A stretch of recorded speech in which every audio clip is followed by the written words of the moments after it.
Hey, are you ready? I'm ready. Come on, a little pep. Yes, yes, yes. Woo! It's the last episode of the year. Come on, Rich. You gotta get crazy. You gotta get excited.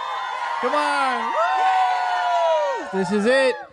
This is it. This is the last episode of 2023. I didn't realize this was the last episode of 2023. That's right. Because we're actually recording this far before New Year's, a couple days. We're recording this before Christmas. So if anything happens before, we ain't know about it. If anything happens after this, we didn't know. If somebody dies, somebody probably will die because we're going to read off the people who died this year.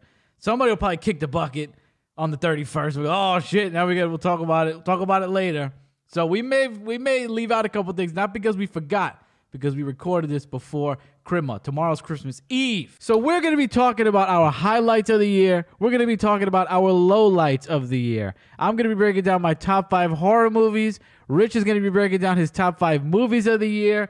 We're going to read off the people who sadly passed away during the year. We got things to discuss. All right, but before that, let's give them 2 more news stories before we close out the year. And these are news stories that are very apropos for the show that work well with us. Number 1 is in Ohio, of all places. Of course, it's happened in Ohio.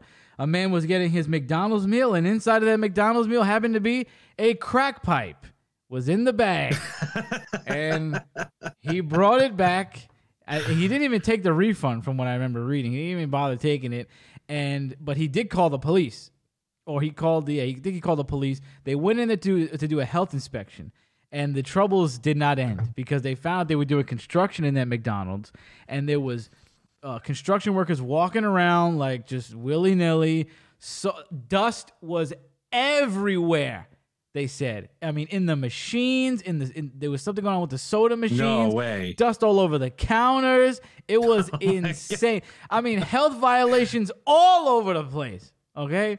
So the crack pipe was the least of their problems. And so they had to get shut down. I think the estimated date is January 4th for them to come back, but apparently they're going to come back before that. They're trying to get the ball rolling. The manager was like, listen, we don't know what happened with the crack pipe. That wasn't us. He might have planted it in there, blah, blah, blah.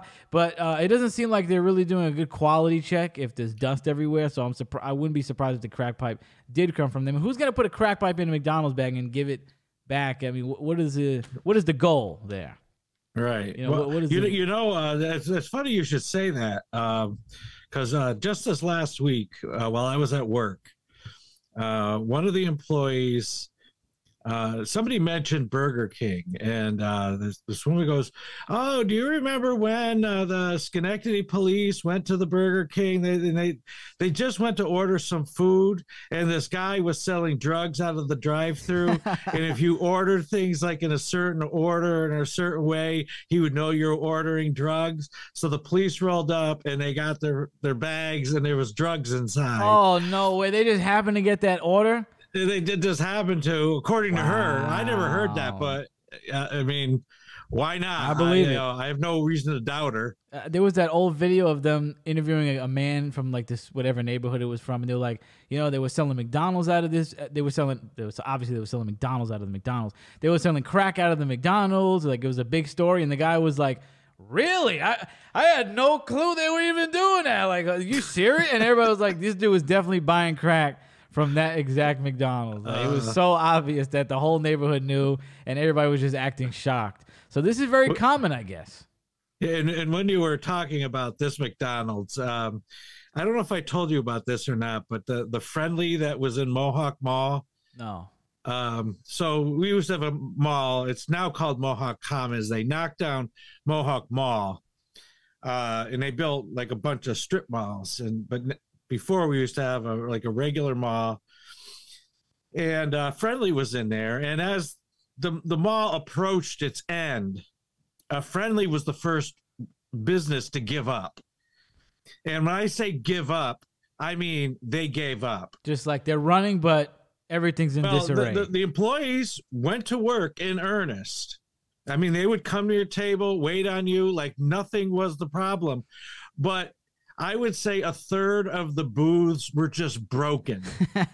Like the tables were hanging off the wall, Like, hey, booths were it broken. is what it is. Like a sign that was on the wall would be like, I mean, They're hanging it on by a almost looked thread. like a set. Yeah.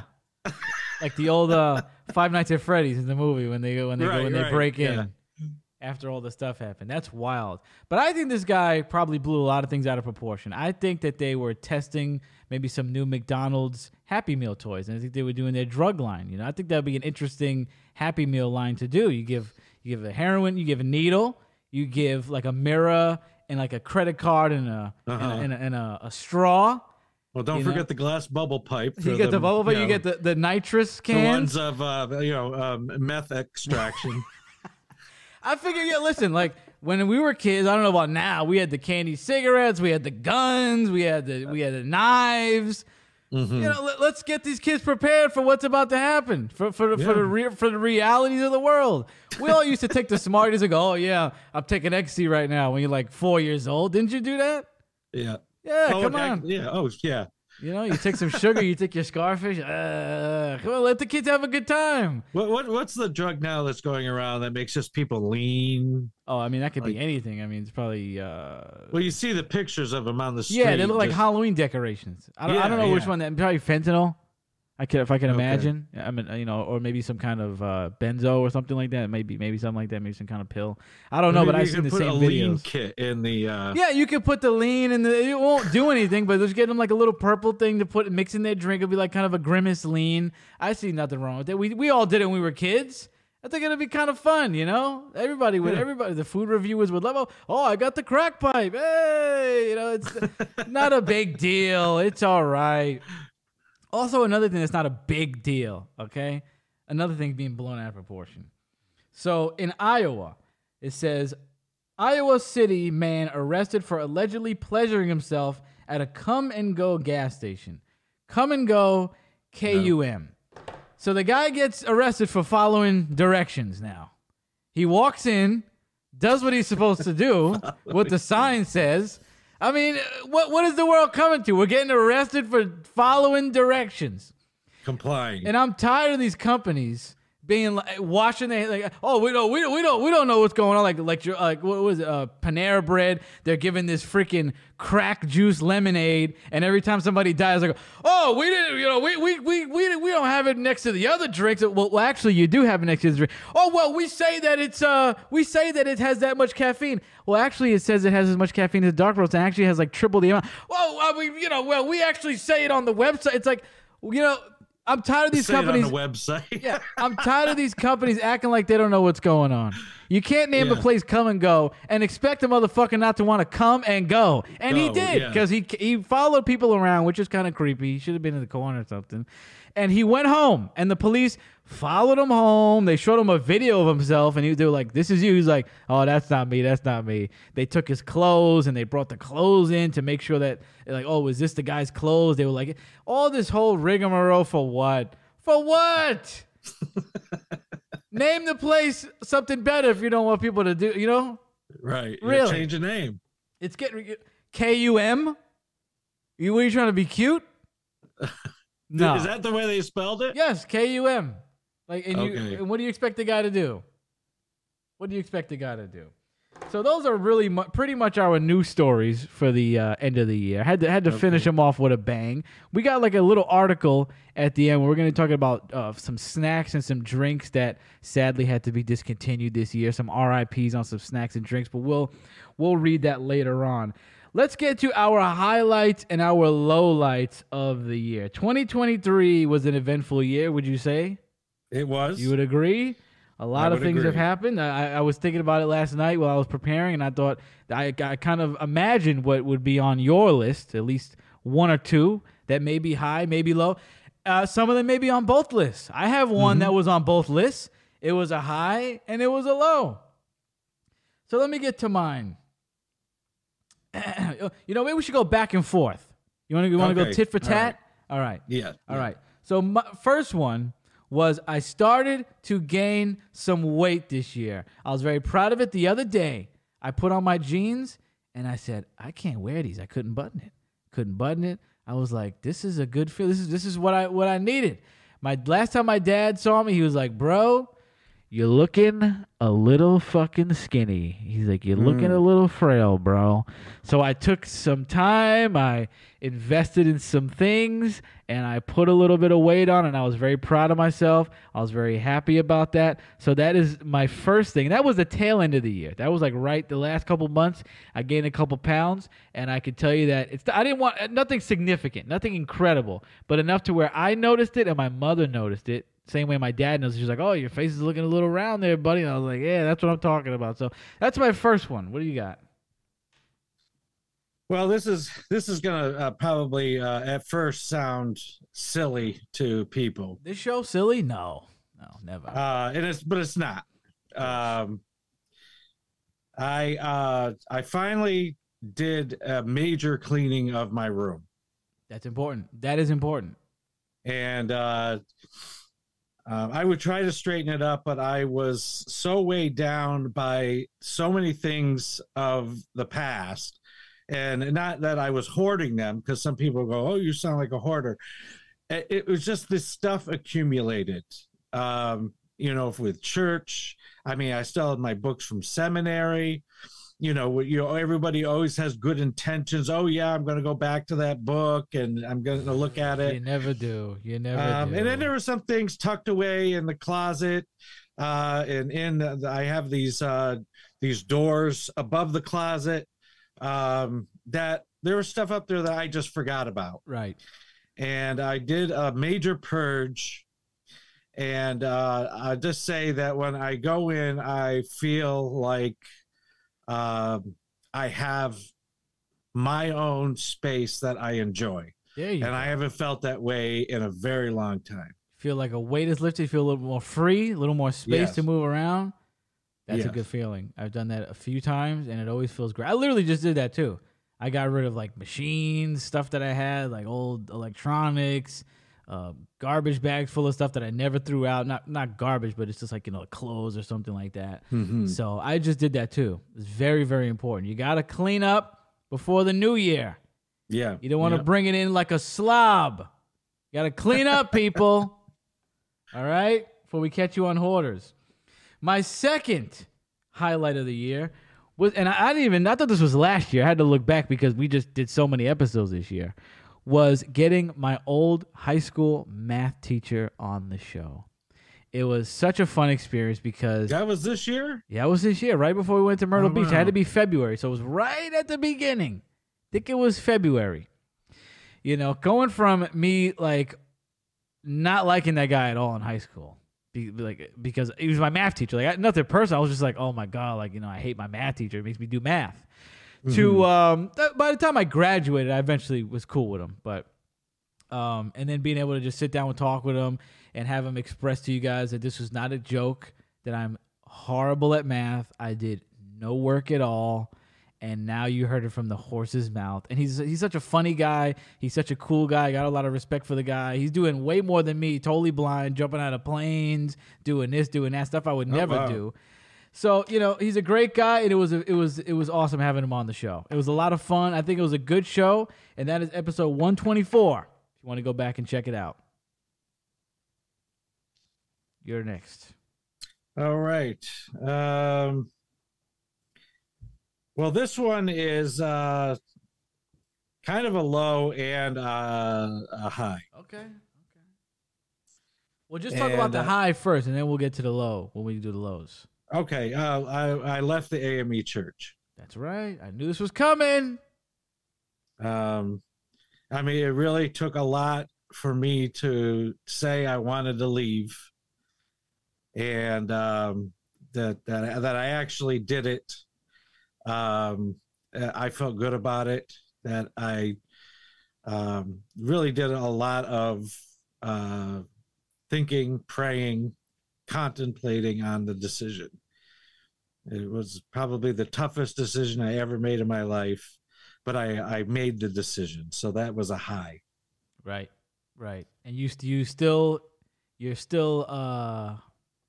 glad you did, I guess, to a certain extent, because you like the church you're at right now.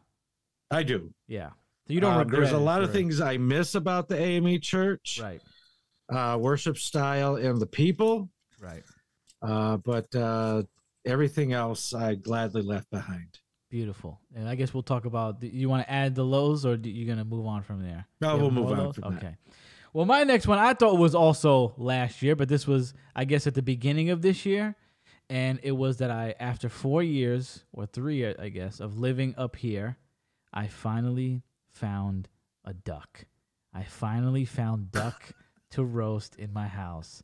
And when I was living in the Bronx, I ate duck all the time from the Chinese restaurant. My favorite Chinese restaurant that when I moved got serious violations for roaches and fingernails. And so who knows what was on that duck. But let me tell you, whatever it was, I wasn't complaining. I would have kept going, hey, what's a couple roaches? Who cares, you know? That was some serious duck, and I'm very glad that I found some. And you were with me at the store the other day. I bought another one. It's right in the freezer. Cooking it up when I get back from Christmas. What's your next one? I would say our trip to Myrtle Beach. I know we had a couple low moments, but the trip as a whole, I'm really glad that we did that. I really enjoyed myself. Right. We did a lot of great things. And Yeah. that was going to be not the next one, but I'll make it the next one now. And I'm just going to second that and say Myrtle Beach was a great time. I mean, I've never been to a place where I liked everything I ate there. Like everywhere we went, I think the food was, we didn't have a bad meal. And that's really all I do. I don't like to do any big things when we go out, when I go on a vacation. I want to hang out in the room we paid for, and I want to eat. That's it. Go out for 10 minutes, look around, oh, cute, oh, yeah, oh, that's the town apple, big statue, who gives a fuck? I don't care about that. I really don't. Oh, you going to go to the town museum? This is where, Freddie from 1948, his first pair of shoes, who gives a fuck? I want to eat. And I want to watch the TV shows that I can watch back at my house in the room I paid for. That's it. Myrtle Beach was great, though. Go ahead. What did I write there? Although, let me say this. The boardwalk was a good time, and I do not regret that, and I will go back to the boardwalk. That was good. That was great. I've got something written here, and I can't read my own writing. Oh, chicken scratch? I thought you were a pastor, not a doctor. What's going on? Well, maybe I'll try to figure what that is. You gotta the decode other it? thing is my trip to the Berkshires. Oh, yeah, we got that big steak. I got a steak right from a farm. They also had fresh ice cream from their cows. That was good. I mean, I really enjoyed that, and the atmosphere everywhere I went was good. Yeah. And I would say that my favorite spot, I think that it was like something like W.B. Williamson. I might be completely W.B. off, Mason? but I think that's what it was. Went to the W.B. Mason factory? No, not the Mason. That's the office products. Yeah. You would go on vacation though. This place had like a lot of extracts, like vanilla extract and things like that. Nice. Oh yeah, well you got all that stuff. You got, like I olive oil or some something like stuff that. for my mother. Yeah. And they make their own Worcestershire sauce. Yep. Which I got to get another bottle of that. That was so good. And but the two women that run the place were just great. They were great. They're like, we're just doing all this work here in the corner, honey. But if you need anything, just give a shout. Right. It was I really enjoyed that trip. Yeah, we kept asking you how your time with Brokeback Mountain was going, and you thought it was funny. So did we, because you offered me that trip, and when you told me where we were going and what was going on, I said, no. You're like, you want to go on to the Berkshires? Okay, yeah. What's there?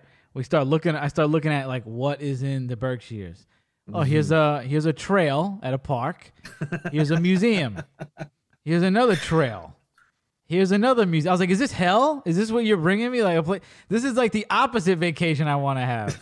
Here's a trail that goes to the museum, and once we're done with the museum, we could go on another trail. And then Mo was like, why don't we hang out by the lake? I was like, how about we don't hang out by the lake? How about not? How about I hang out in the air conditioner? Okay? Like, no, I'm good. No. My next one was this year's 6-hour spectacular.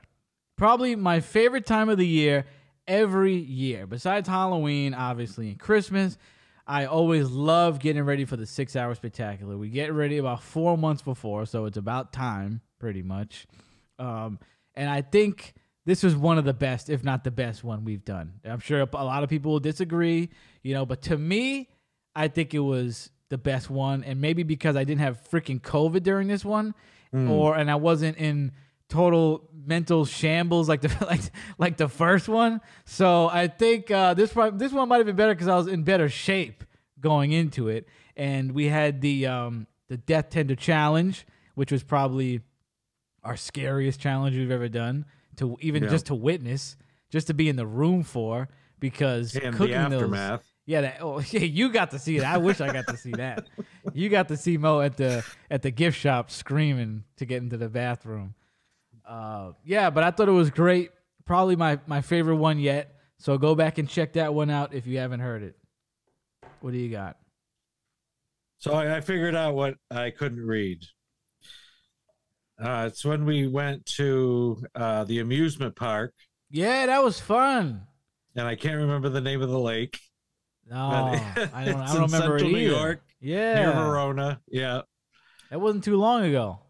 Right. And that was like a good time because we were supposed to go somewhere else. Yes. And they ended up closed. Right. So it was raining. Yeah, that's why it was closed, and this place was still open. And so we were able to go on all these old carnival rides without waiting in any lines whatsoever. Nope. We were soaked to the bone, but it was just a lot of fun. Right. And they had one of my favorite things there. They had a casino. So I said, I'll see you guys later. I'm going to go get a bunch of free soda. Mo's over there ordering stuff like, bro, just get the free soda. That's it. You don't need to order. He's ordering like a $40 burger. I'm like, forget the burger, bro. Just get free soda, free coffee. Just hang out. Love a good casino. Okay. This is two things connected into one. This was a good gaming year for me because usually I don't get any new games. I don't get any new video games. Everybody knows I just play Left 4 Dead over and over and over and over again. But there was some very controversial games that came out this year that I just had to play. We have Hogwarts Legacy and The Coffin of Andy and Lily. Both games met with an insane amount of criticism, an insane amount of controversy from people who did not even play the games. Everybody who was doxing people online, which is totally disgusting.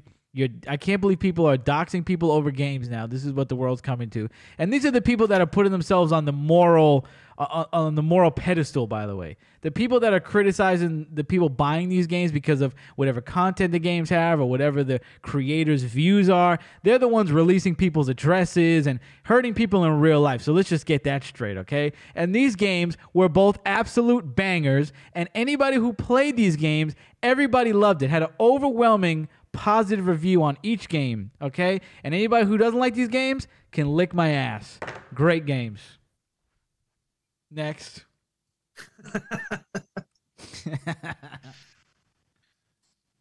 Well, speaking of electronics and games. Oh yeah, I know where this is going. I am now sitting in front of a new iMac. And it's nice to be using a Mac again. I finally got into the back of your head. I've been needling you for years. Every time, even though you dogged my Lenovo. Yeah, because you wanted to throw it across the room many times. That's why I would bring it up. You saw it at the end of its life. I had that since 2016. Right. It's time for a new one. Now you love this Mac. Yeah. You got 27 or 21-inch Mac? 27. Wow. That's what I'm talking about. We all got new, not we all. Crow got a new Mac this year too. Oh, yep. So, glad you're finally coming to your senses. Very glad. Now, if I can get all my Android friends on iPhones, that'll be great. That'll be my crowning achievement. But I'm very happy for you. And last but not least, we will get into this actually before we do the deaths and everything. But my lasting highlight is Fishtank Live Season 1 and Season 2. Both in 1 year, 6 months apart. If you don't know, Fishtank Live is a reality show that is 24 hours a day. It's going on right this second. My group chat for Fishtank Live is blowing up, and I'm jealous because I hear Justin, look what's going on. Look at that. And I don't even know what's going on right now. I see him with the oohs and the ahs right now.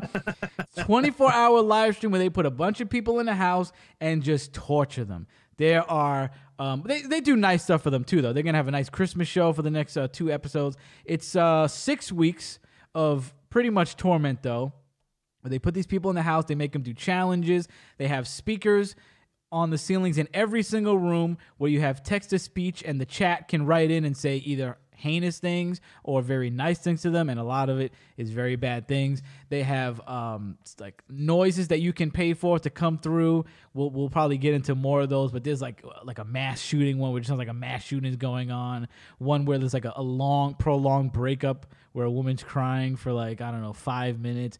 It is the greatest reality show to ever be made, and I'm very jealous that I did not get on it this time because trust me, I tried. But I will say they got a good cast this year, this season. They did for both seasons. So we'll get into that later on. Let's get into the lowlights. Kick that off. Oh, I have one more highlight. Oh, okay. That. Hey, Brit. Now that I'm not traveling, I've been able to do things with my family that I haven't been able to do before. And it's nice to see my sister and her family more often, and to deal with my parents in a different way. What kind of things? Than just constantly coming and going. What kind of things are you able to do? Small stuff, just like here around the house. I help my mother out with the house more than I've ever had before. I'm sure see things that need to get done and just take care of them. Maybe go to dinner with my parents, go to dinner with my sister's family. We went to the monster truck show with your dad. What's that? We went to the monster truck show with your dad. Oh, that was fun. Yeah, that's right. That was good. Yeah. And I should have put that in my highlights of my first monster truck show. I always wanted to go. So yeah, that was mine too. I enjoyed that. That was really fun. Yeah, and that was an amazing weekend for me. I went from a monster truck rally to a performance what do you call it? A performance art performance. Performance sounds about right. With trans people. What was this? I don't remember this at all. Oh, this was. This is like the church thing. Yeah. Yeah. Okay. Yeah. Right. Yeah, that sounds like an event. I enjoyed both of them. Something's telling me that those two crowds won't mix. I don't know. Something they in me would telling not me mix. So they tell me the monster truck crowd won't like the trans performance art. Probably not. And to be honest with you, I didn't know what to expect in either. And I enjoyed both very much. Wonderful. Yeah. So that's your final highlight? Yeah. Just I'm able to smell the roses with your family. Yes. Beautiful. That is awesome. One of my lowlights, and probably the worst one, this is the worst one, was not being able to hang out with Justin in the capacity that we usually do. I'm not going to get into this too much, but as you know, he's not been on the show, and it's not for any other reason but his health issues, and that has prohibited him and I from doing things that we used to do. So it's been a very, I think it's affected me more than I can even fathom. Probably. I probably am not really computing it. So that has been horrible, but he's alive and I think he's getting better. So what's yours? I'm going to be very vague about this one. Uh-oh. But I dealt with a very, very difficult case in my occupation as a chaplain. Oh, yeah. And it made me question my ability. Oh. And I'm still working through it. You know, when we go through, like, when I look back on my life and I look at the mistakes that I made when I was using drugs and things like that, or that my temper got out of control, like that stuff just pales into insignificance of a mistake that I made. And it was just because I'm a human being, and the case got away from me, so to speak. And so I'm still wrestling with that. But that, to me, in my professional life, in my adult life, this has been the hardest mistake that I've ever made. I mean, nobody was in jeopardy of getting hurt or anything like that. But it did bring a lot of criticism to me from other people. Oh, you got criticized? Yes. No way. So this isn't the case I'm thinking about. This is another one? It may be, but... The last one? Yeah. Really? Yeah. Oh, I don't know about that. Yeah. I didn't know you got criticized for something on that one. Yeah. That's good. That was wicked. That was wicked. I would just say it now my colleagues have all said that I'm beating myself up too much. You? Never. You? When have you ever done? No way. No. But yeah, when we're forced to really deal with our humanity and to see that that things can happen when you feel like you're doing everything right, it does make you wake up, and it does humble you. That's right. You've been humbled, huh? Yes, I have. Wow. You've been humbled. Yeah, that was a wicked one. I could see that. I could see that. Well, let's get to a little bit of a lighter note. We're getting real down in the dumps now. Let's bring it back up. All right, enough crying now. You're gonna like this one. One of my lowlights of this year was having to go back to the Cheesecake Factory. That place is ridiculous. I don't understand what you people see in that place. Now, the cheesecake is probably great. I mean, I've never heard anything bad about that. Okay?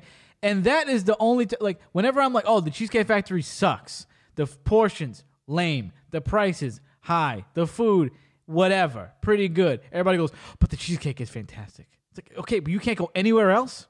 The Cheesecake Factory is the place. We're gonna wait in line all this time, pay an extraordinary amount. In my mind, pay an extraordinary amount for what you get. I mean, you looked at your bill and you had the same expression I had. I was not feeling that for what you got. Right, yeah. I don't think it was worth it. Yeah. So the Cheesecake Factory sucks, and I can't believe they don't give free refills on ginger ale. Okay, really? Oh, because we have to go back to the bar and get a can. You're not making money hand over fist off this linguine, bitch? Are you serious? You charged me $48. They gave me 4 shrimp. We went to yours was $48? No, it was like, it was up there though. It was up there. I don't remember what it was. I remember it was enough to where I said, "Let me call my dad to make sure I'm not bugging."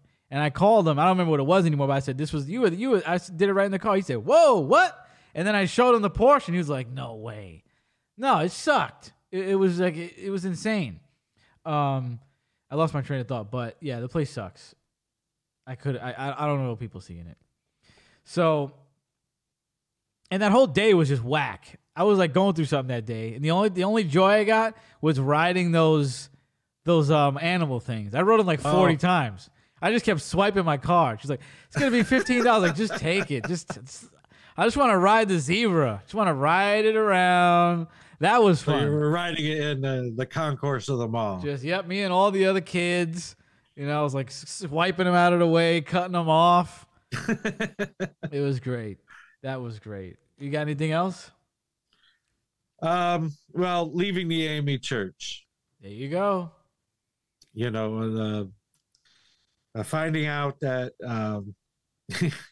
most of the money from the retirement fund was gone. $90 million. And then finding out that our newly retired bishop was taking payoffs from a land developer. Mr. Who had the in-ground pool built? Him? I don't know that somebody had a pool built, but I know somebody was. So I remember somebody had a jacuzzi or something built in. Yeah. One of them got a jacuzzi or something off that money. I remember something like that. So my struggle was that I had been, working very hard to raise our assessments. Big time. In an economically depressed city in upstate New York. And sending our money down to Philly, where I just felt people weren't serious about their fiduciary responsibilities to the rest of the district, and so I felt I needed to go. No, it was getting spent on Fiji waters. Your money, motherfuckers. Yeah, yep, that was a good one. That was a wicked one. When I heard that number, my jaw dropped. And it wasn't even that. Then there was the negotiations with the construction workers. I mean, you read the whole, what was it, like 1,000 pages? No. It was like 48 pages. Oh, okay. I only read the one complaint from the New York State Attorney General about the bishop, and then I could have read the one for the land developer too. Yeah. But they had text messages listed, and getting detailed.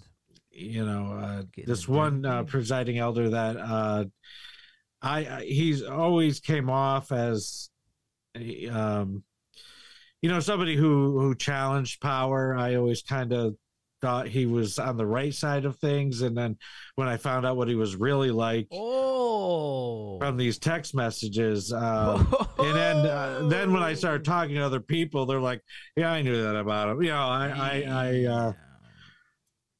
I didn't quite know him that well. Man was doing dirt on the low. Yeah, in a church. Who would have thought? No way. It's I think he's still ordained. I mean, he is a great preacher. I mean, he's a fantastic preacher. Right. So maybe he'll learn something from this, or maybe not. Probably not. Can't teach an old dog new tricks. Yeah. You just can't. My last one, Myrtle Beach. The fights that went on, never again. I will probably never do that trip again in that capacity. It was fun. No. That was too much. So there you go. Highlights, lowlights. You comment and you let us know some of yours. What happened to you this year? Bad, good, great. Speaking of bad, good, great, let's talk about some great movies that came out this year. I saw this year as a great year for movies. I mean, for me, you got movies like Transformers, Barbie, which I got criticized for liking. I don't care. I thought it was a really good movie. I don't know if it was great, but I thought it was very well done. You got movies like Talk to Me, independent movie that came out and just slapped everybody around. Nobody knew what was coming with that one, but they did really great. Now, I'm going to focus all on horror movies, okay? And I'm going to read off, from what I can tell, is every horror movie that came out this year. And I've seen, I'm pretty sure every one of these, okay? Before you start, yeah, I wanted to talk about the horror movie genre. Okay, all right, go ahead. So I did not watch horror movies for many, many, many, many, many, many years until I met you. You were infected. I infected you.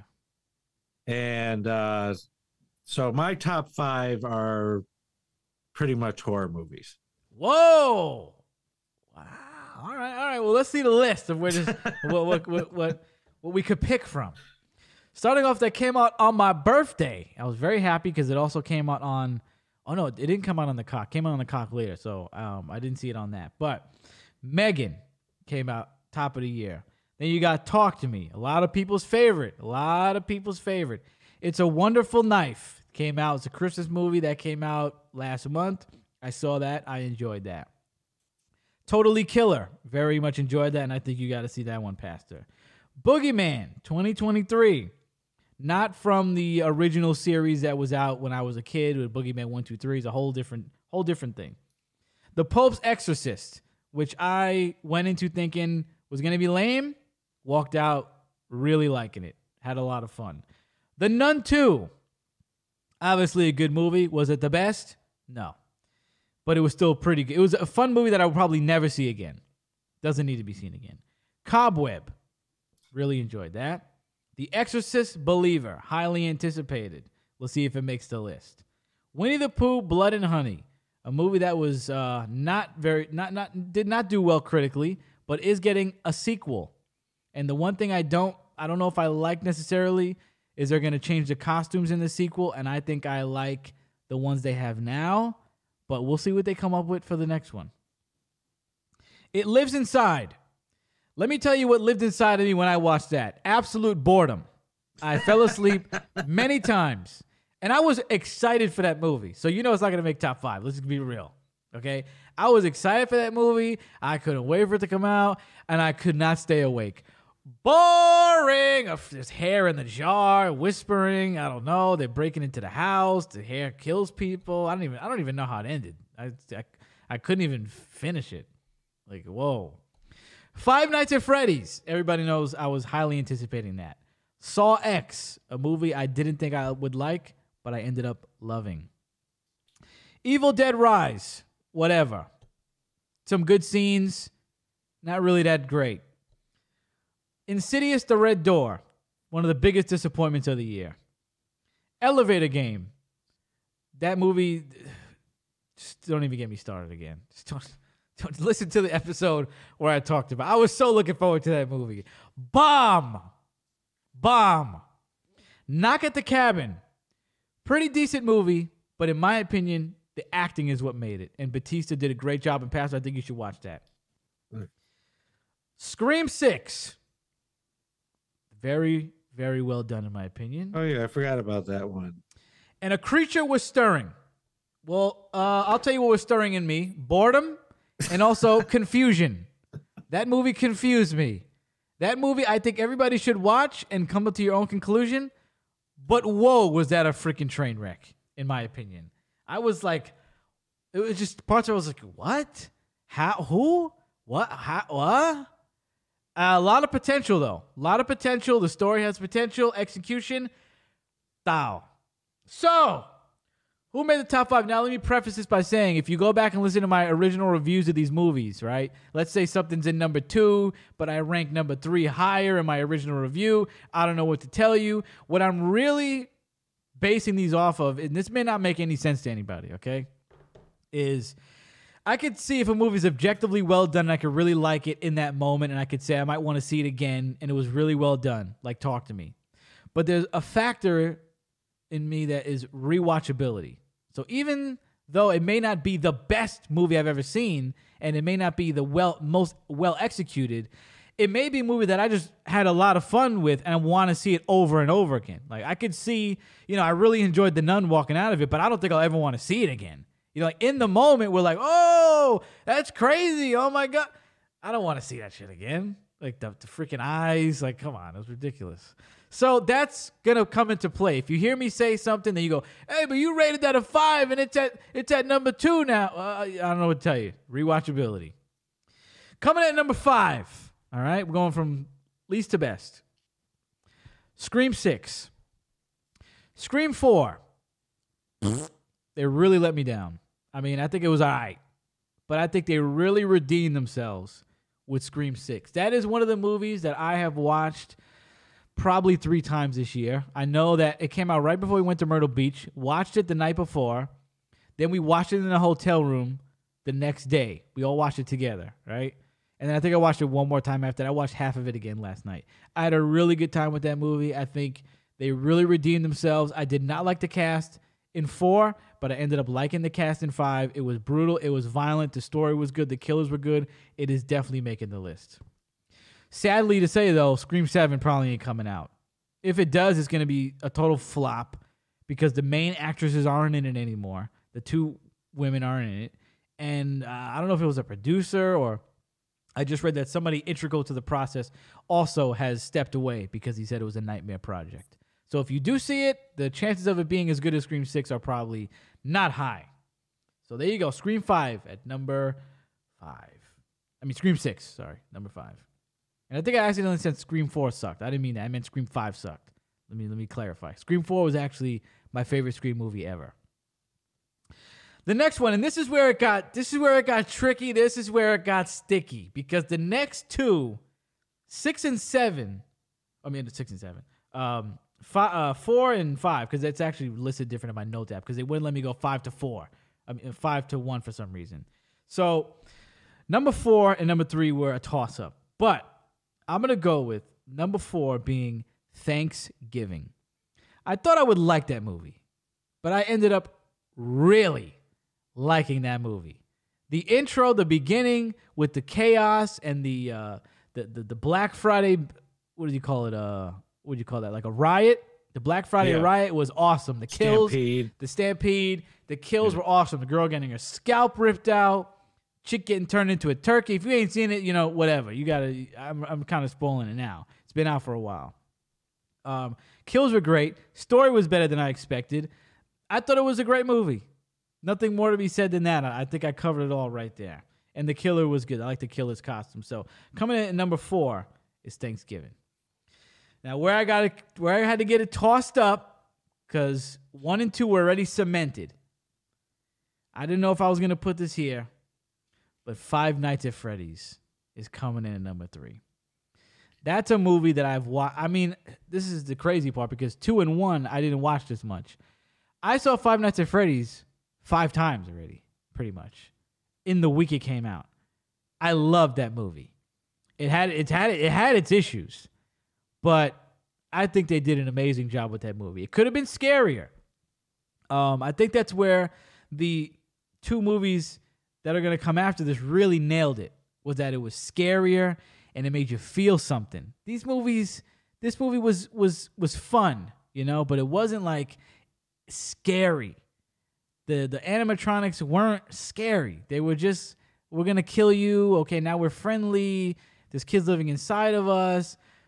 But I think it could have been scarier. So I think that's where it dropped the ball right there. But I saw it more than I saw any movie this year, and it was great. Now, number 2 is Boogeyman. And I got some heat over this, but I think that this movie was very simple in a good way. The story was simple. 2 sisters, the father, they're mourning the mother. The boogeyman's in the crib. What are they going to do about it? The kid gets thrown at the freaking TV. The guy kills himself in the house. I think it had a very nice dark tone. I like the cinematography. I think to me, it felt like a dark movie watching it all the way through. I don't think there was a lot of fun in that movie in a good way. There was not a lot of relief for me. The only part that was a relief from the darkness kind of was when the girl punched the girl when she came out of the closet. I thought that was hilarious. Other than that, it was a pretty serious movie. And I think pretty, nothing scares me per se, but I think I would say that it was creepy.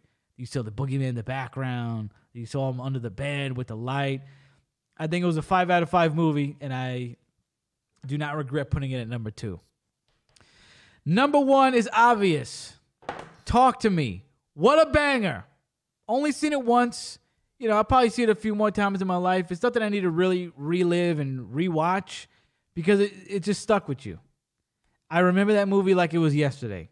Love the spirits, love the story, the concept, the acting, top notch. 5 out of 5 movie. Nothing else needs to be said. There's my top 5. Okay.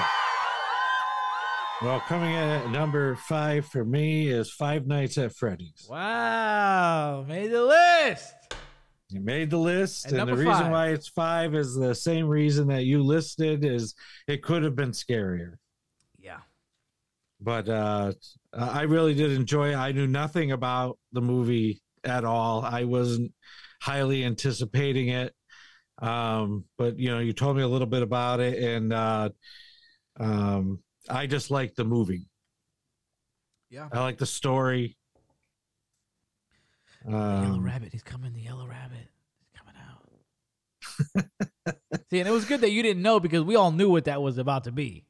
Mm-hmm. So it was fun. I'm sure it was better for you because it was a surprise. Like, oh, who's that? What is the Yellow Rabbit? Yeah. So coming in at number 4, the movie that you asked me to watch. Yeah. Before I came on tonight, Boogeyman. Yeah. It was good. Come on. That People movie are bugging. scared the heck out of me. Did it really? Yes. What part scared you? The whole thing. I said it like it was not really a lot of relief, right? It was just pretty much bang, there wasn't bang, much bang. relief in that movie at all. It was a dark movie. It was very good. It was a very good movie. The acting was great to me. Yeah. Yeah. I mean, all the acting was good. I mean, the little girl was good. Yeah. Father, the guy that came in that killed himself. Yeah, he was very freaky. Good. He was a freaky guy. I thought the character of the father, he was kind of a douche. He's a douche. Yeah. With the mother, so just take it then. He's like a little bit of a prick. But that very good movie. Glad you liked it. You had to see that. I knew you had coming to see in it. at 3 for me is Thanksgiving. Yeah. Was that 3 on mine, or was mine? It was No, you 4. were It was 4. Thanksgiving was unexpected. To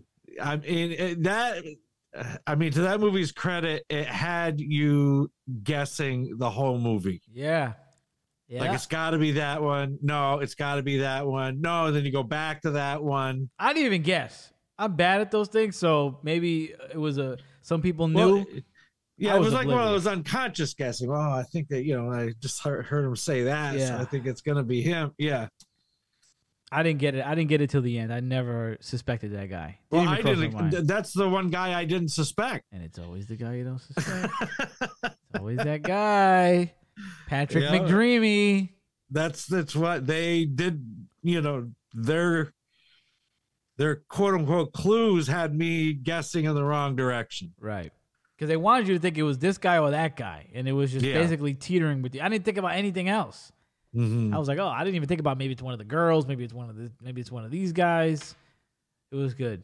Trampoline scene, she's falling on the knife over and over again. Come on. Yeah. The kills were great. And Tim Dillon was in the movie. Got to shout that out again. Tim Dillon was in the movie. Tim Dillon, yeah. And the big scene, the parade scene was fantastic. Pole right through the head. Broad daylight murders. Are we doing what do you call them? Spoilers? Oh shoot, I just drew a blank. What? Spoilers. Yeah. You can say, it's already been out. The movie's been out. All right, okay. I thought that out of any horror movies I've ever seen, that they violated one of the biggest rules of horror movies, is that the killer shows up in a completely different costume. It's happened before, but I haven't seen it much. I thought it was fantastic because I've never seen it before. And they wanted you to think he was coming out in that outfit, and it was one of those things where it was like how they did it in Scream this year, where anybody, because there's different Ghostface walking around because it's Halloween, you expect it because there's all these different people dressed as the founder for the parade. So you're like, which one of these guys is it? And it was none of them. Just boom, right there in the parade. Right. Kills that guy. Kills this guy. That was great. Fantastic. And you think it's going to be at the end of the parade, too, because they're like, at the end of the parade, we're going to do this, this, and that. He's going to follow us. So you're thinking the parade's going to go on. They're going to go into the shed or into the back room, and that's where it's going to happen. Mm-hmm. Nope. Smoke bombs. It was awesome. It was awesome. And I like their choice of punk music. Yeah, I knew you liked that. Credits and credits were good. So number 2 is Talk to Me. Oh, it's not number 1? Whoa. I can't wait to hear number 1. Well, I mean, Talk to Me was such a treat. I mean, the whole movie just had that flavor of a new director, a young director knocking it out of the park. It reminded me of some of the movies that we would go see at a theater in Albany called The Spectrum. They were independent films. They weren't in the mainstream movie theaters, and you would just go and see some really fantastic movies. And that movie put that kind of excitement in me that I haven't felt about a movie in a long time. Nice. Yeah. That was you want to talk about a dark movie? That was dark. Yeah. Kid bashing his head. I couldn't. Yeah. I had to turn away for a second. That was insane. Yeah. But that was a great movie. Wicked movie. So I think that this is going to be my number 1 movie for a long time. Yeah, I know what this is. You know what the movie is. I gotta know what this is. We just saw it. It's Godzilla -1. Yeah. That is one of the best movies I have seen in a long time. I mean, that was just precision movie making. I agree. Yeah. I agree. I don't like those kind of movies, really. I only watch Godzilla versus King Kong because I was like, it looks good, the trailer, but I don't really watch those monster movies. Mm-hmm. But I heard so many great things that I said, well, we got to see it because nobody really knew about it. I happened to see it, and I told you and Dre because I know you guys like those. So then you ended up getting us tickets to see it, and we did not regret it. I mean, it is all in Japanese, so just so you know, you got to read. And I couldn't read I couldn't read from my vantage point in the theater. But when I go in, I'm thinking, I've said it to a few people, like, it's a Godzilla movie. Who's going to care about the story? I'm not going to read it. I don't care about reading. I said, I'll turn to Pastor every 20 minutes and go, oh, what are they doing now? Like, who cares? Mm-hmm. No. The story was great. Kamikaze pilot doesn't really do the job. He's supposed to basically die in battle. He comes back and everybody's like, what are you doing? You're not supposed to be alive. So now he's walking around with all this shame, all this guilt. Godzilla comes out, destroys everything. And now he has basically another chance to redeem himself by getting with other military and ex-military to defeat Godzilla because it's like World War II, right? Yeah, so World War II had come to an end. Right. So that time period, so the Japanese government can't help. Nobody can help. So the citizens basically, and I was like, how are they going to do anything? The citizens. Godzilla was a beast. It was epic. The stuff he was doing when he destroyed that city, when he really came in off the sea. Oh, yeah. God. I was reading that movie. I said, I got to go down to the bottom seat and start reading this. Mm-hmm. And it was not a disappointment. Yeah. No way. This was a fantastic movie. And if I was doing all movies, it'd be hard to pick this between Transformers for sure. Uh-huh. It'd be hard. Yeah, I'm so glad we saw it in the theater. Oh, I'd like to see it in the theater again. Oh yeah. I'm hoping it comes to Scotia. Yeah. Yeah, that's one that's very, very rewatchable. Mm-hmm. Very rewatchable. So there you go. And didn't you say you had like something, honorable mention or something? I thought you said that. Yeah, I had the 3 honorable mentions. Okay, let's hear it. I really did like Megan. I did like Megan. I liked the way too. they did that movie. I liked it too. Yeah. But I liked it, and then it came out in January, and I go, this is gonna be up there in the list.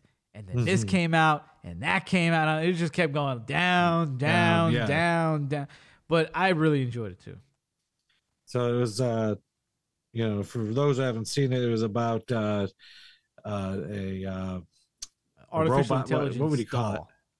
Artificial intelligence doll that's made to be a child's friend, and things do not go well. No, it did not go well at all. The other honorable mention, I would say, is Blue Beetle. Oh, after you shit all over that movie beforehand. It's gonna be lame. It's gonna be all whack. Over the trailer. Whack. Yeah, there was a movie like that this year that I saw where the trailer didn't look good, and I'm like, I don't want to see this, but I saw it and it was good. It's the other day. I can't remember what it was. Well, Blue Beetle was a very entertaining movie, and I thought that the way they put the story together and how they defeated, the villain in that, it was pretty tight. Nice. And the other movie that I got dogged for enjoying, and I'm giving it an honorable mention because I enjoyed it. I really enjoyed The Flash. I really enjoyed The Flash. Like the only one, like literally the only person I ever heard that liked The Flash. No. You're not going to mention Transformers? Damn. There was too much going on in Transformers for me. Oh, come on. You're talking to me about with all the characters' names, and I just was like... It was easy to remember. You got the freaking... you got the Predacons, the Terracons, you got the Autobots, and then you got the Primals. Easy. Yeah. Or whatever they're called. Come on. You can't... I enjoyed the movie. I did enjoy the movie. I've always enjoyed the Transformers. Up there for me. That's the one I was thinking with the trailer. I was like, what is this? They had those Biggie lines that came out of nowhere. I was like, what is this? Oh, that's right, yeah. I was like, I don't know about this. But man, did that exceeded expectations for me, was Transformers. Mm-hmm. And like I said, Barbie was up there for me too. I thought that was a fun movie. So a great year for movies. It was, yeah. Great year. So let's talk about Fishtank, because I'm sure my group chat is blown up out of proportion right now. Yep, I mean, I text a minute ago. I got a text a minute ago about what's going. Like it says Cole in room 2, because when you're watching Fishtank, again, like I said, it's a house full of people and every room has a camera. So there's 10 people this year. There's 3 bedrooms, a lounge, a bar, a kitchen, the doghouse where somebody has to sleep if they're doing bad. There were cameras in the bathrooms, but they had to shut them off. They weren't showing anything, but they had them like pointed towards the ceiling. And I guess maybe legal were like, you cannot at all, because day one they were there. So there's a lot of cameras you have to switch through. You see somebody going from the lounge, you go, okay, they're going to go to this room, so you hit the map, you go there. So I'm getting text messages right now. Look, he's crazy, this and that. Like, it's been going all day. Let me tell you, this is the most insane reality show ever. And, watch. I didn't see the first season from the beginning. I ended up catching it the last 2 weeks or so. But I did watch a few retrospectives on season 1. So I got a good grasp of what happened, pretty much. And from what I can tell, from my knowledge and from other people's words, is that this one is starting off hotter than season 1, excuse me. This one is starting off hotter than season 1. I've been having such a great time watching this Fishtank. Everybody in this is like insane. Okay, everybody is either they have autism or they're on some kind of spectrum. And that's not a knock because, I mean, it is what it is, you know? I mean, they're stimming out. You got TJ stimming out. He's rocking back and forth. TJ's my guy. He's been bouncing off the walls all day. Did you see this one in the group where he's just bouncing all over the room? Because he's like, I do this at home. And they're like, well, why don't you do it here? So I wrote down pretty much two of the main story arcs that were going on. You got two people gone already. JC is gone. The Chinese 18-year-old girl's gone. Summer's gone, like 21-year-old white girl. She's gone. And the first big story was Summer. So they get everybody a karate class, which I thought was epic. You know, they got them doing challenges the whole time. First thing they had them do was karate. And Summer vomits all over the bar. She they had to do something. She had to walk away from the karate. I guess she was having too much. The karate class was too much. The host of the show, because constantly throughout the show, the hosts are gaslighting them. They're making them fuck each other over. You know, they're just constantly making them think things are real that are not real. Because they can't have a phone, they can't have internet or anything. So the chat is coming in on the house and they're saying they can't go outside. Yeah, they can't go outside. They can't smoke weed. So the chat is coming through on the speakers telling them people died that never died, and they think like Bam Margera died. So Summer had to go do something for one of the hosts, and she vomits all over the counter. And I thought that was it. But then Summer has another mental breakdown like that night, and then another one. She's like roaming all over the house. Then she vomits again. She's crying. And eventually, she just absolutely lost it. Starts screaming at people. They start screaming back at her. I don't know if you saw Brian scream in her face. Did you see any of these? Yeah, I did see that. You saw these breakdowns? So eventually, then she wrote a letter to the production. She was like, I really want to be here, but don't go easy on me. Don't go soft on me. It was like an insane letter. It was, my jaw was on the floor listening to them. It was very self-deprecating. Yeah, very, very self-deprecating. He was taking responsibility for everything. It was wild. Yeah. So eventually, we're day 5 now, right? I believe so, yeah. So day 4, she had to exit the show. She had to leave. She went downstairs to the basement where there's not a camera, but you can hear her screaming. Because basically what happened was, the final straw was, they set it up to where they said they didn't want people that knew about season 1 to be on the show. So, but then when you came in, they said somebody in this group is an infiltrator, which means they know about season 1 and they know everything that's going to happen, kind of like what the deal is. So we want you to sniff out who it is. It ended up being that everybody was the infiltrator. Everybody knew about the show. So Summer is already having a mental breakdown. And in her words, she feels like she's on the Truman Show. Because now she feels like all the other contestants are actually actors.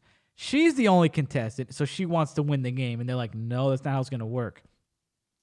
So, I mean, my girl just kept spiraling, crying, and she eventually had to exit the show.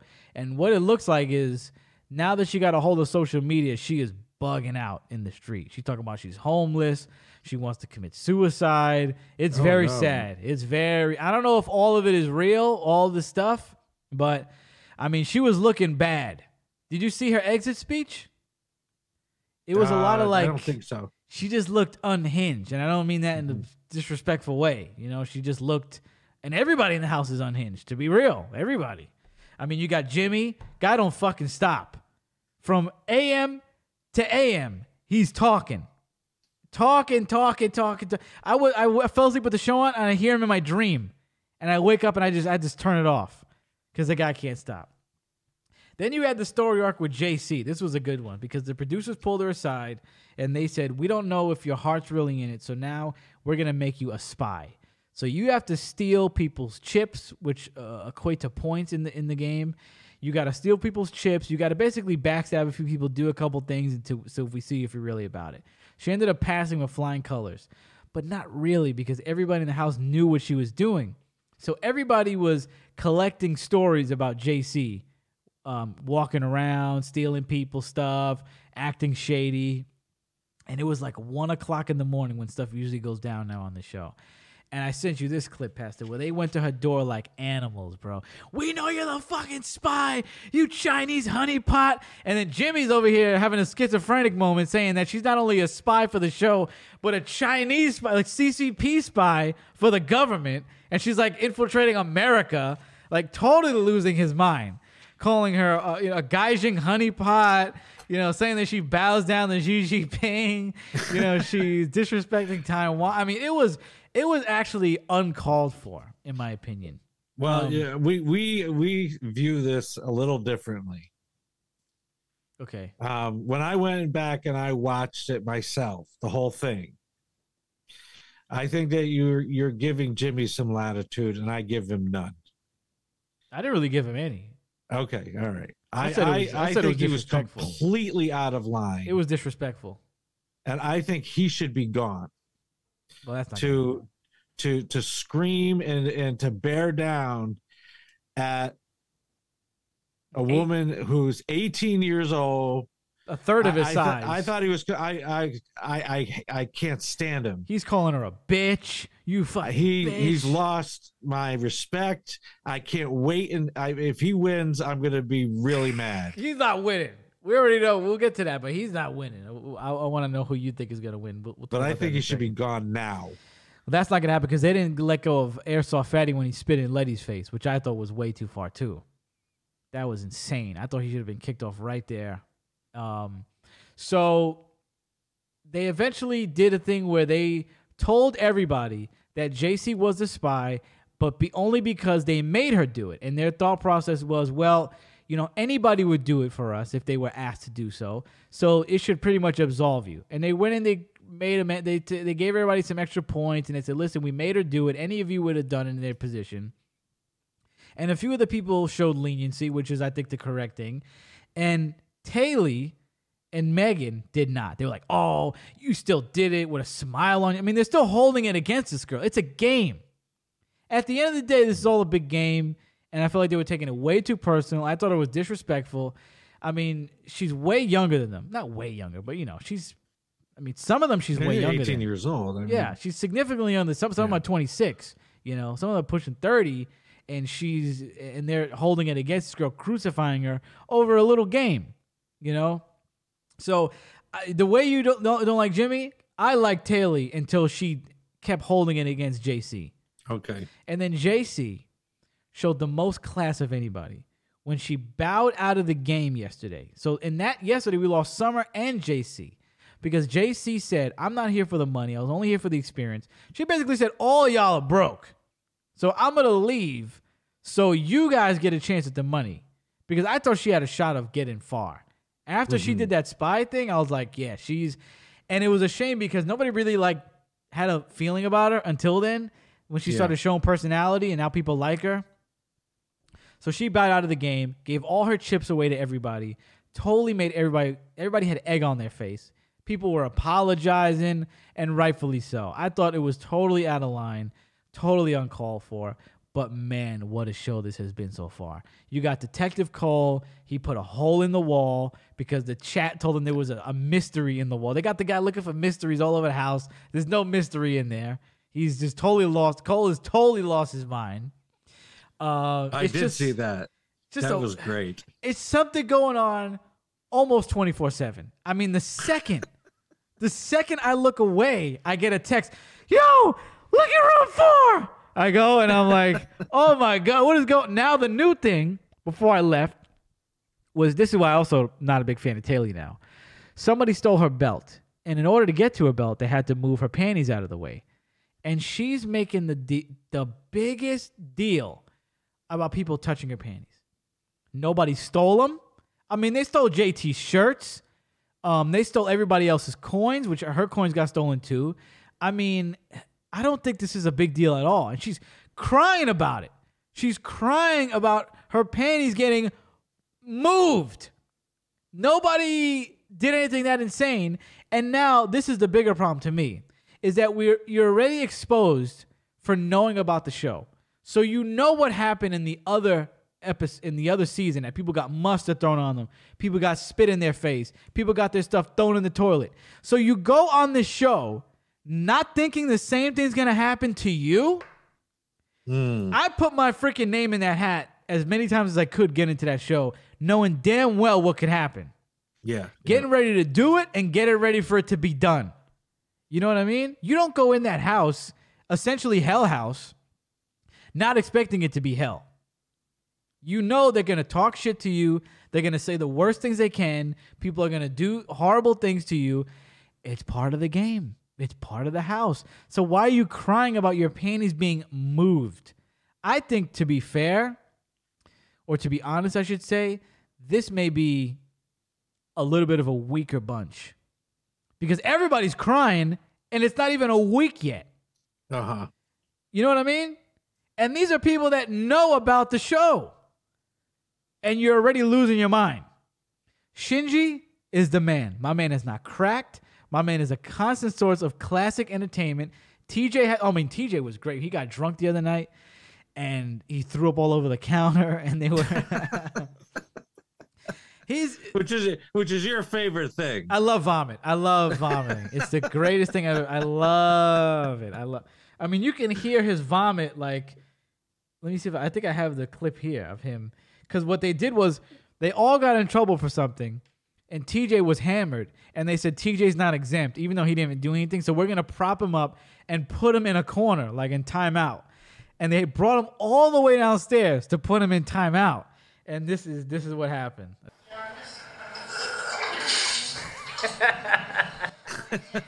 Right on the counter. But I think this is a good bunch. My money winning this is Shinji. Straight from Japan. He's here for college. Ex-porn actor. Scientist, right? He's getting into like science.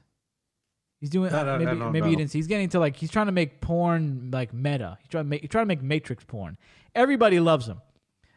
I think he's definitely my favorite. I'm a big fan of Megan too, even though Megan held everything against JC. I kind of absolve Megan a little bit because I feel like she's had 6 mental breakdowns. Okay, like, let's be real. Megan's not working with a full deck right now. So I absolve her, but Taylor's bugging. Who do you got your money on winning this? Shinji. You do? Who's going to be the final 2, you think? Even though I'm still not a fan of Taylor right now, I think she still has potential. But now that I'm seeing that she's freaking out about the panty thing, we got 37 days to go. Yeah. The shit that might happen, I don't think she's going to be able to take it. My initial thought is Shinji and Brian. Oh. I could see it. Because Brian is pretty sensible. It's pretty sensible, that's true. And he has a lot on the line. He's always talking about how broke he is. He has no money in his bank account. He really needs this. I don't see him making it to... I see him making it to top 5, but I don't see him making it to top 2. I don't know why, but I could be dead wrong. I mean, initially when we were discussing it, I think we were both in agreement we could see Shinji and Jimmy. Yeah. And I still stand on that. I still think he could make it to even though he was crying last night for some reason. I hope somebody flips out on him, though, and just says, could you please just shut the F up? Bro, every morning I get up and I start watching the show. He's talking. And he's talking about Epstein, Pizzagate. I mean, it's nothing you even like. It's always some dark stuff. It's always some dark conspiracy. It's always something that's like, why? I don't want to hear about this all day. You know? It's insane. He really, I mean, his voice. Everything is about him. Oh, yeah. It's always a big story about something that happened. I mean, but I will say this. I like him more than I liked him before because of how I did see a very caring side of him. Whenever somebody's in distress, he's right there giving him a hug.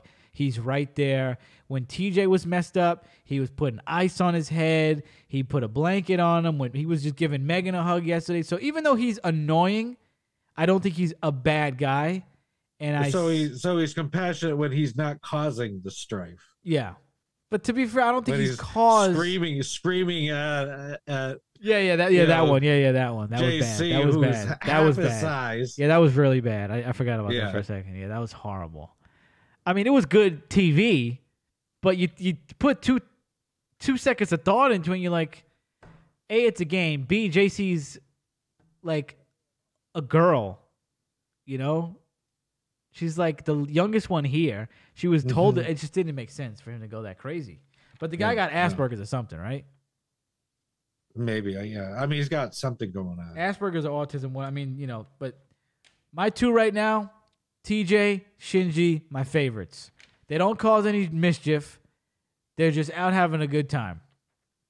But I can see TJ making the top 5 just because I think people love him. People love him. People are starting to really love TJ. Yeah. So now they're starting to really unveil the toys you could do. You know, when they unveiled the cigarette, like make somebody smoke a cigarette, they've been going all night now, all afternoon. Cigarettes. People are just paying to give people cigarettes. And they've been smoking already the whole time. When these people leave this house, they're going to have such a nicotine dependency, it is not even going to be funny. Because they just have endless amounts of tobacco on hand. It's got to stink. It's got to be. There's no windows open. But now they're probably used to it by this point. They don't smell it anymore. They don't smell the tobacco anymore. So I think my favorite, though, because, you know, they have the sounds that go through the speaker, like I said, the gay guy alert. Have you been hearing that one? That is it. I put in the group today. They play it all the time. Somebody will be in the room. They'll be talking about something. Gay guy alert. Red alert. This is a gay guy. Gay alert. This is a gay guy. You're looking at a gay guy. And it just blasts throughout the whole house. And we've heard it millions of times. I put in the group. It's never gotten old. It never will get old. And the last time we hear it, we're going to be so depressed. The last, when we know it's the last gay alert. I mean, every time it goes off, we put it in the group. Gay alert, gay alert, it's gay alert, gay alert. But let me tell you, I'm so glad that you, Clay, Justin, and now Clay got his, I don't know if you saw, there's a new member of the group chat. Clay got his friend in there. So now there's 4 of us in the group, 5 of us in the group chat. And it was a lot of fun watching Fishtank season 1, but I watched it by myself. I didn't even answer the phone. Y'all would call me, oh yeah, okay, I'll call you later, if I even answered. I was watching it all day. But having you guys around to watch it with me is, I wouldn't trade it for anything. It's the best. It's so much fun. Everybody's keeping each other updated, because I'm usually up all night. And I'm usually the one texting the most at night. And then this is how it works for anybody that's still listening now. This is how we do it. You have the website open when you go from camera to camera. Then you have a YouTube streamer open. This is how I do it. And he switches the camera for you because he's streaming it. So I don't got to switch the camera. And then if there's something going on that I want to see that I know is going on that he's not watching, I'll just go to the website and watch it myself. Then you have to have Twitter open at all times for people clipping things, for people dropping news. Because that's where you'll hear a lot of stuff that's going on the outside.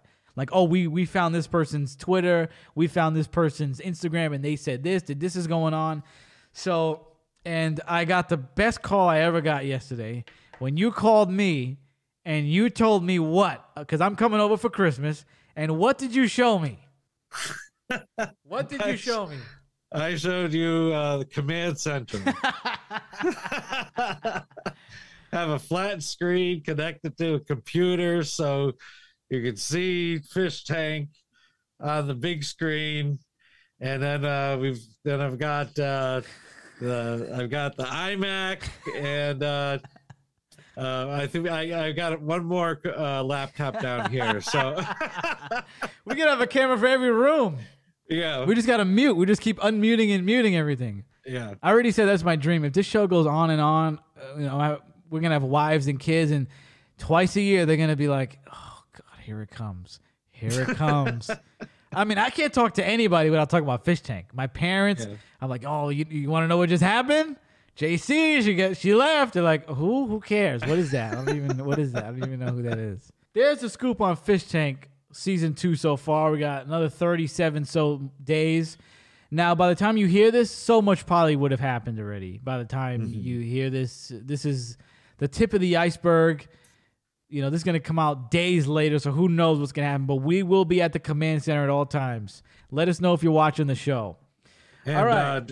Just to bring it home for folks that are curious, it's Fishtank.live.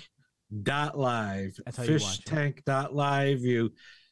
They want you to make a username and password. They're going to market you on the season pass. You don't have to pay it to watch.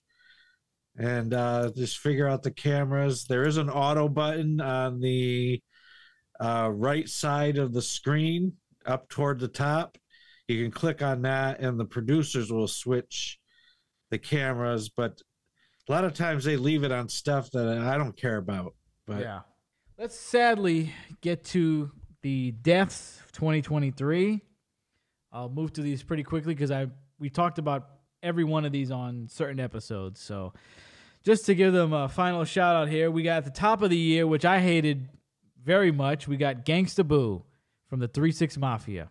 I listened to a lot of Gangsta Boo growing up in the 3-6 Mafia songs, and she was a part of the Versus battle. That was my big Christmas gift of the year prior.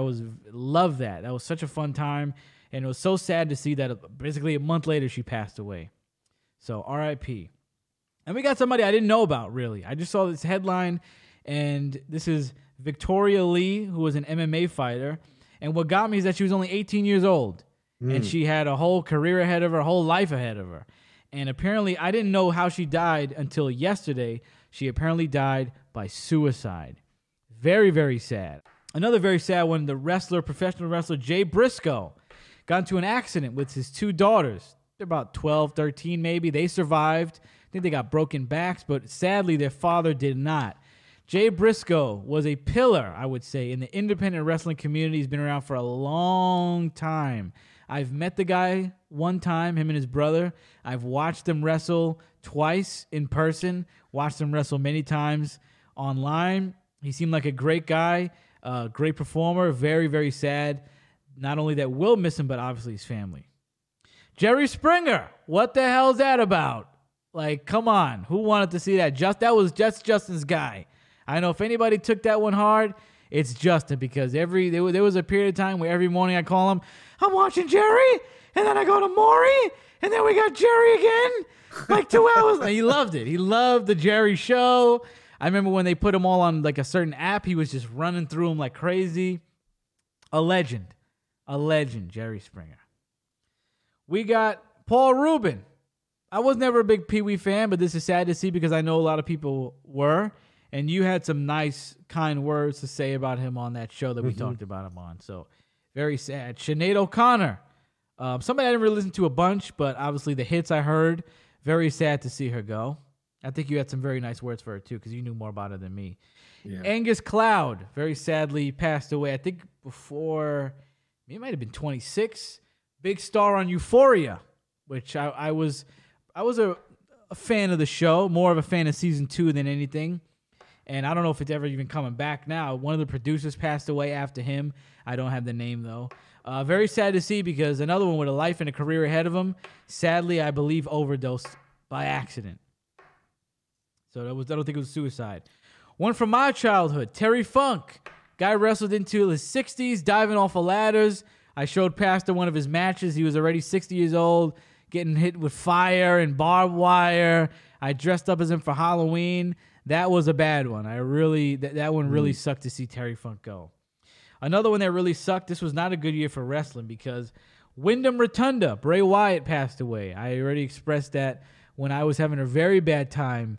I started watching wrestling again, and he was big on the scene, and I really enjoyed his matches, enjoyed his promos.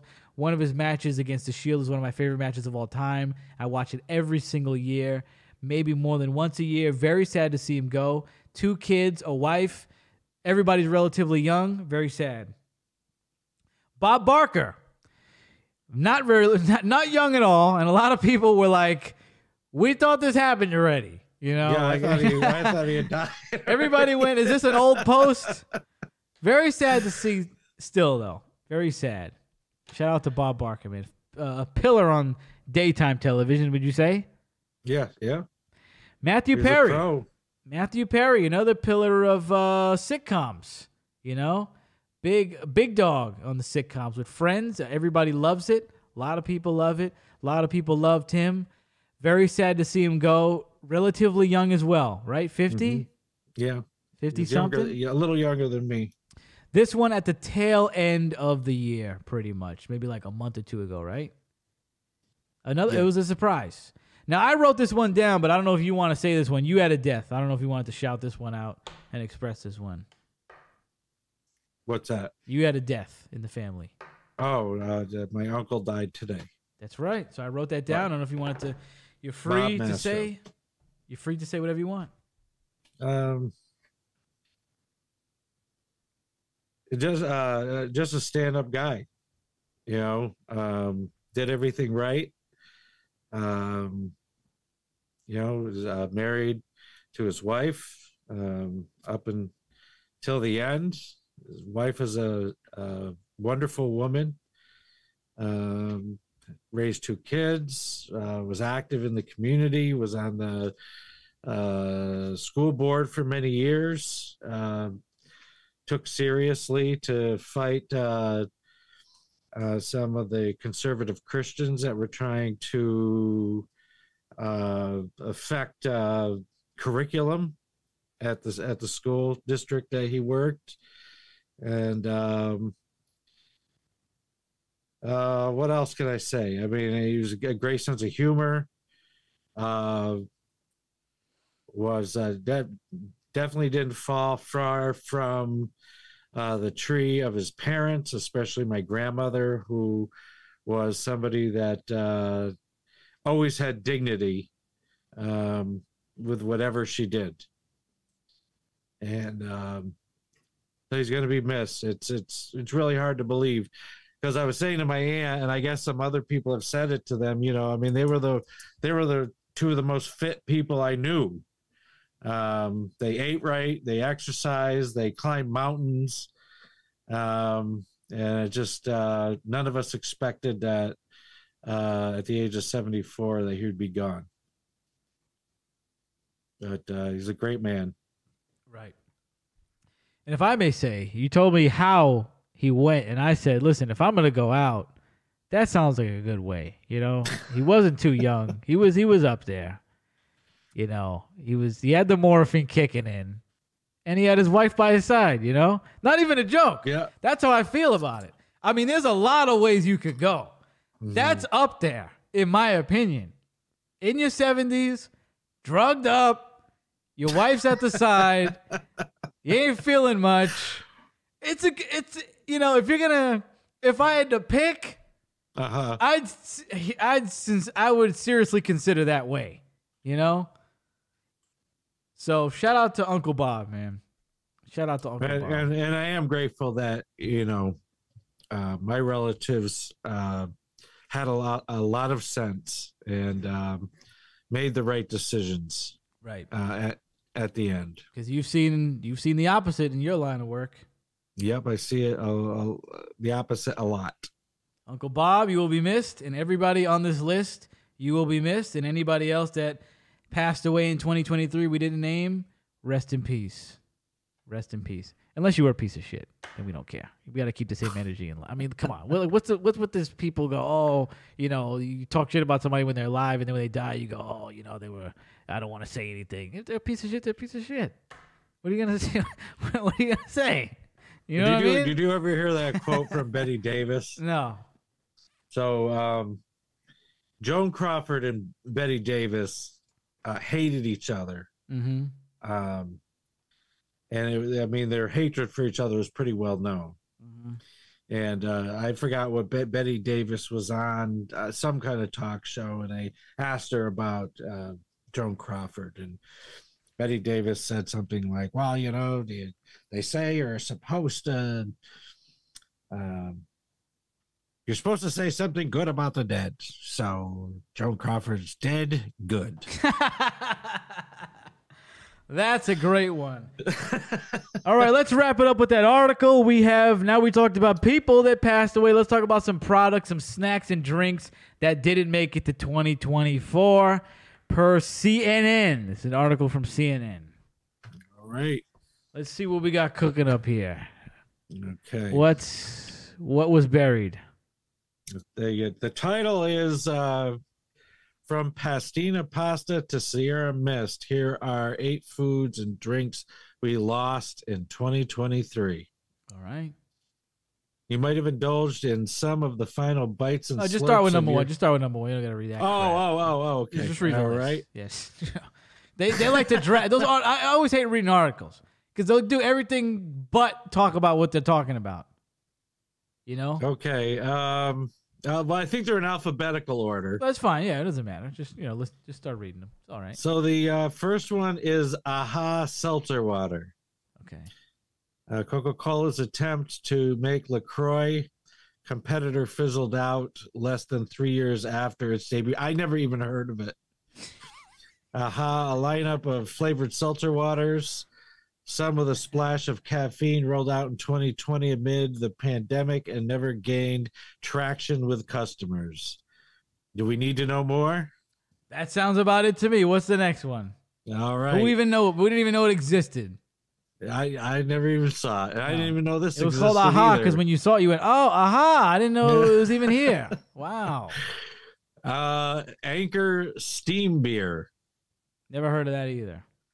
Anchor Brewing, which had been America's oldest craft brewer with 127 years in business, closed down in July and marked the end of its flagship Anchor Steam and other beloved beers. It was based in San Francisco.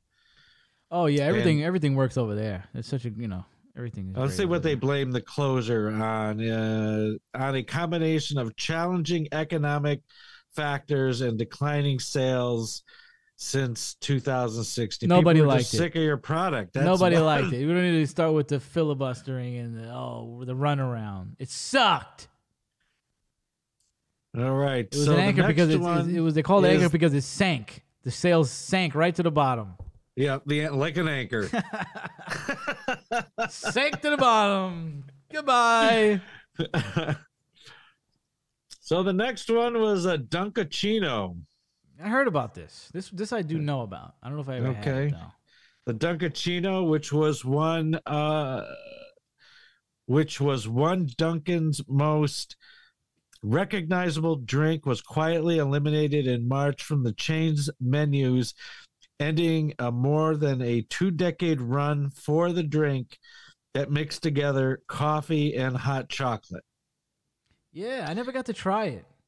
It's kind of sad now. As we focus on innovation and finding new ways to delight guests, we continually evolve our menu in an effort to deliver a fast, frictionless experience, a company spokesperson told CNN. It doesn't make any sense whatsoever. The Dunkachino is retired for now, but there's always a chance for its return in the future. Dunkin' also nixed coconut milk from its menu, which also meant the end for its coconut refreshers. Oh, I kind of like the coconut milk and things. I used to get it sometimes. Thought it was nice. This makes absolutely no sense. What do you mean? So if I go up to a Dunkin's drive-thru, which I don't do, because a lot of these stores don't let you tip their employees, and Dunkin' Donuts isn't going to tell me what I can do with my money. And I say, is there any possibility that you could fill my cup with half coffee and half hot chocolate? They're going to say no. I don't think that's the case. I think that they'll do it. I don't know. Let's try it. Let's try it for shits and giggles. I mean, what out of all the things that they have, why this? You know what we got to do? Let's go out on Christmas. Let's go out on Christmas. I'll get a hot chocolate because I don't know if I can handle the caffeine right now. You get to try and get it, and we'll report back. I'll think about it. Oh God, it's been a couple of years that I've been to a Dunkin' Donuts. Let's walk in. It's for the show. What a show. All right. Okay. Get the family some munchkins. Oh, that looks kind of good. They got rid of that. What is that? McDonald's McCafe sweets. Yeah, I don't know why they got rid of the honey buns and all that stuff. I know that looks good. They maybe they weren't selling. I can imagine. But they're stupid enough to get rid of the snack wrap, which I heard is coming back. Okay. Snack wrap was a big deal. McDonald's discontinued its selection of McCafe baked goods consisting of an apple fritter, blueberry muffin, and cinnamon roll in July, marking the end of a 3-year run for the sweet treats. In a statement, McDonald's said, always listening to our fans and adjusting our menu based on what they crave, signaling that perhaps the items weren't selling as strong as they once did. Yeah. Oh, what's this?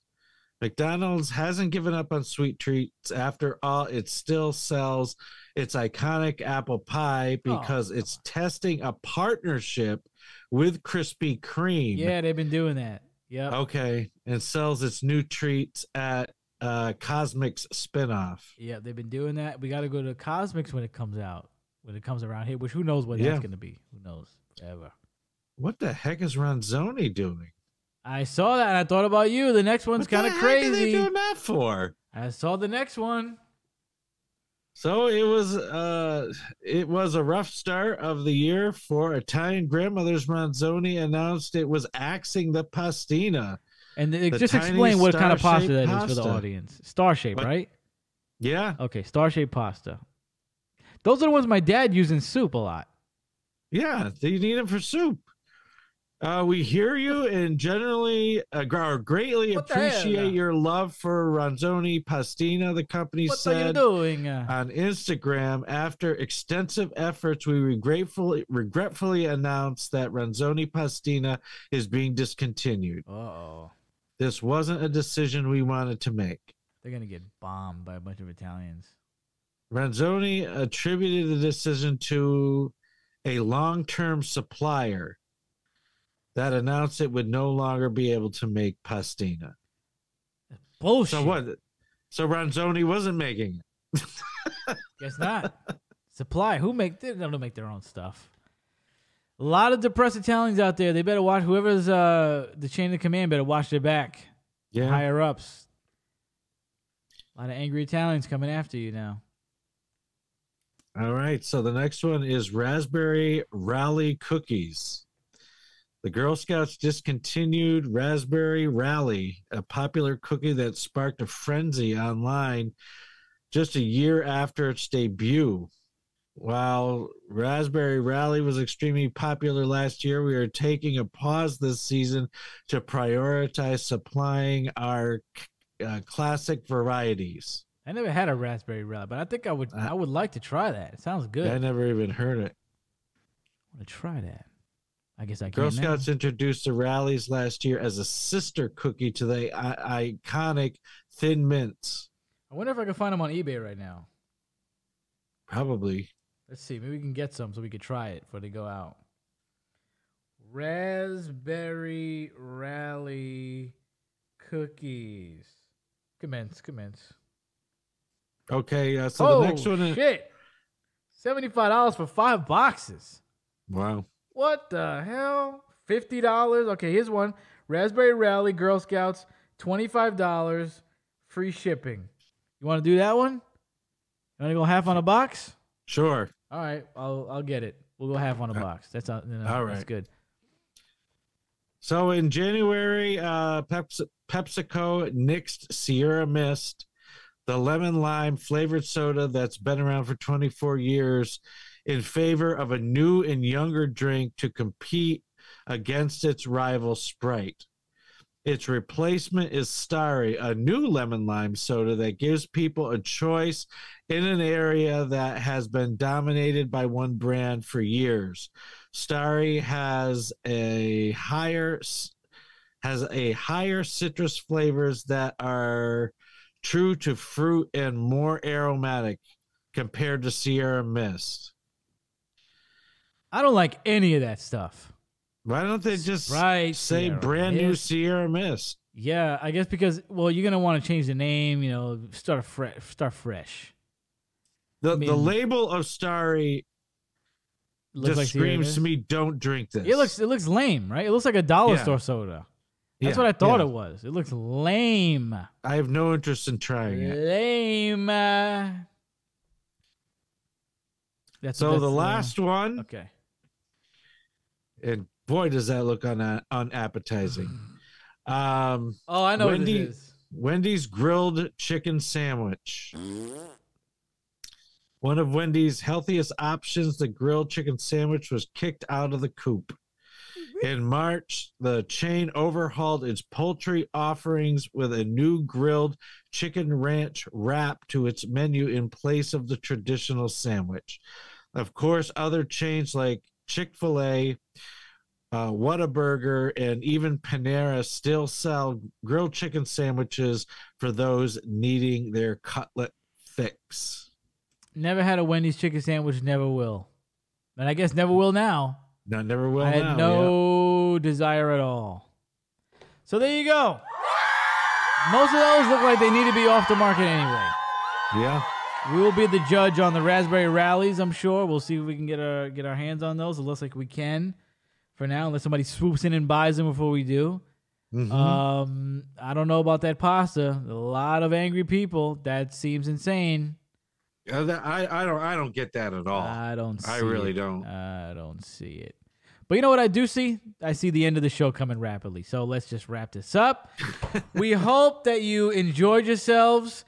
We hope that you all had a very Merry Christmas, by the way, because as I said, it's coming out on the 26th. Christmas. So Christmas was literally yesterday. Hopefully you guys had a great time. Sip some eggnog, open a few gifts. Hopefully you didn't get anything whack. And we're going to see you in the new year. Richard, why don't you plug whatever you got to plug? Well, the Christmas special for the No Name Yet podcast has been dropped. If you want to check that out. I have been having a lot of fun editing it. And I just hope everybody is able to enjoy the holiday and just take stock in the things that matter and be blessed. And I pray for everybody's good health.